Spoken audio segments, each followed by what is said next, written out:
Good afternoon, and a very warm welcome whether you're here in church or watching online. If you're in church, then please do carry on with your visit.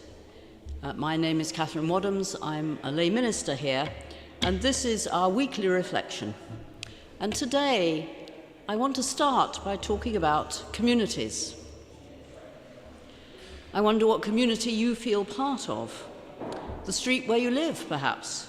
A group of special friends, your family, a club you go to where you feel you can really relax and be yourself, perhaps a church.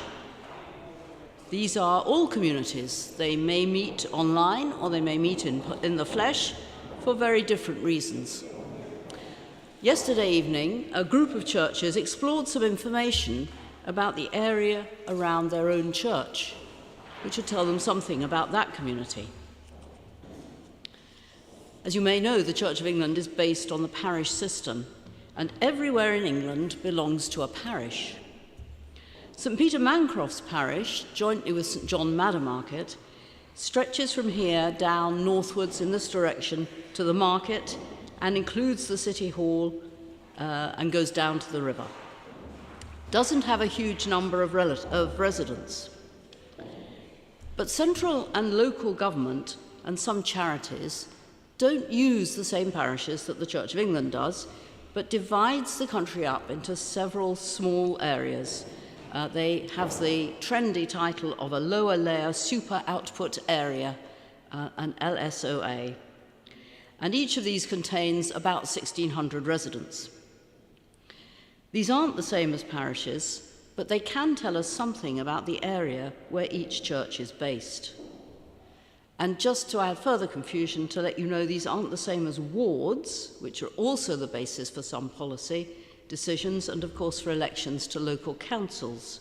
Not that we'll be doing that in Norwich City this year because of local government reorganisation, which will mean a big change in responsibilities for the city, which makes it even more important to know something about our neighbourhood. Going back to parishes, these are grouped together for some administrative purposes within the church into deaneries.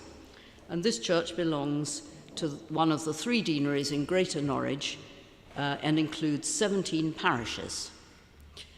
It's called Norwich East, but that's a bit misleading. It includes the medieval churches inside the city walls and a group which stretches from St. David's Thorpe End in the east in a swathe south to St. Paul's Tuxwood in the southwest and includes Trouse. Yesterday evening, Norwich East Deanery explored some information based on the official statistics, which told some interesting stories about this particular bit of Greater Norwich.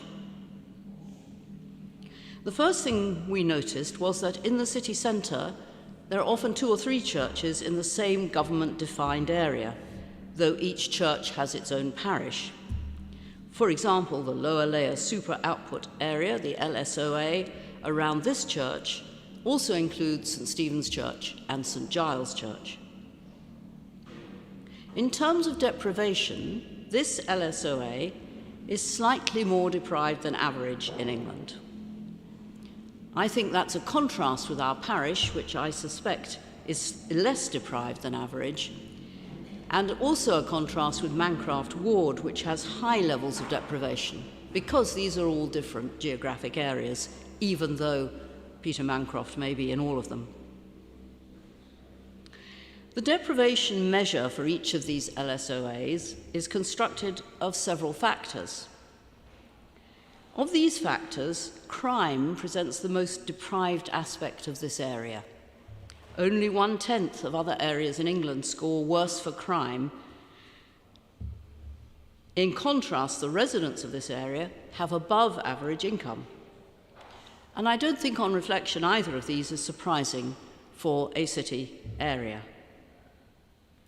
It's interesting that crime is the, quote, worst factor of deprivation for all of the inner city churches. For the area which includes the cathedral, St. George Tombland and St. Helens and the Great Hospital, only 1% of neighbourhoods in England have worse crime figures. That's not perhaps a distinction one wants to have. Outside the city centre, and especially in estates like Heartsease, Lakenham and Tuxwood, crime features much less in the deprivation score than education does. For 3 churches, the area around them is in the lowest 10th in England for educational achievements.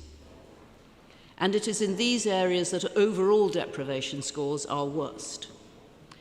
For these 3 parishes, about 1/5 of the areas in the country are more deprived.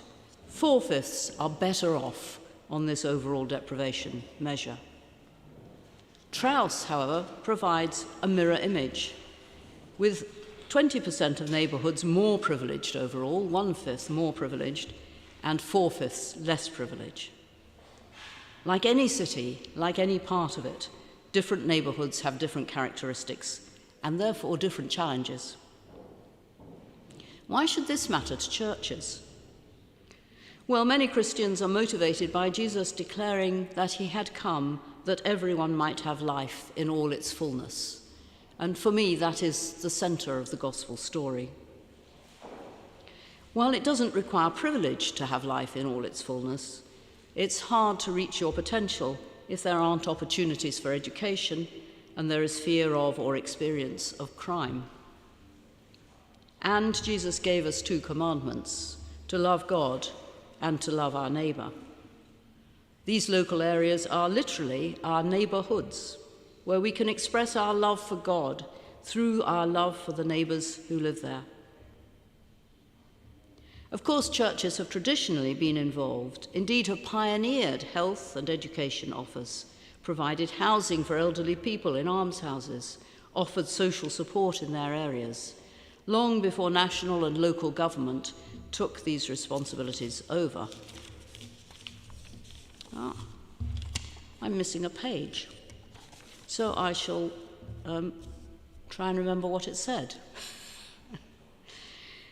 In the last, as churches have had less responsibility for these areas, it has been taken over by the public responsibility. But of course, public purses have been increasingly squeezed, and so we haven't seen the same public level of support able to be fulfilled. For example, youth centres in the county were closed a few years ago because of financial pressures.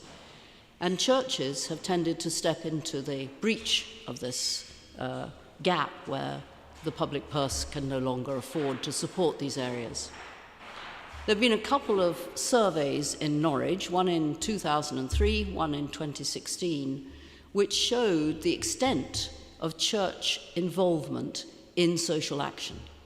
The 2003 survey showed that there were equivalent of about 80 full-time equivalent people working through volunteers. When you add up all the hours of all the volunteers, it's as if there were 80 full-time people doing that, based in churches in Norwich and working in the community. More recently, the Cinnamon Trust did a national survey which included Norwich, and Norwich's contribution was a bit above average. And if you value the volunteer hours in that at the real living wage today, it's almost £10 million worth of help being offered by churches in their local communities.